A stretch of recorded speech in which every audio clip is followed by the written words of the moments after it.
Welcome to our channel. Today we how to authorize EV charger schedules in the Emporia Energy app, detailed guide step by step clearly. Open the Emporia Energy app on your smartphone. Log into your account if prompted.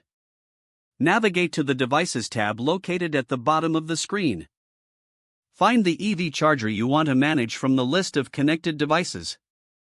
Tap on the EV charger to open its settings. Look for the Schedule option within the charger settings.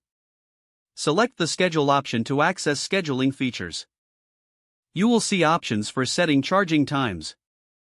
Choose the start time for charging by tapping on the designated field. Select the preferred time from the pop-up clock interface. Next, specify the end time for the charging session. Again, choose the desired end time from the clock interface. After setting both the start and end times, review your selections. To authorize the schedule, tap on the Save or Authorize button. Confirm the changes if prompted by the app. You will now see your scheduled charging times listed. To modify the schedule in the future, return to the charger settings.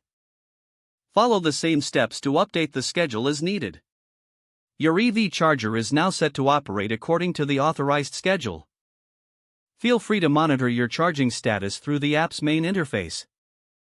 If the page does not load, refresh the browser or try again in a private or incognito window. Make sure you are using the correct email address, then retype it carefully to avoid small typos. If your password is not accepted, use the reset option and create a new strong password you can remember. Check your spam folder for verification or security emails, then complete any requested confirmation steps. Enable two-factor authentication if available to improve account security and reduce unauthorized access risk. After signing in, review your profile details so your contact information and settings are accurate and current.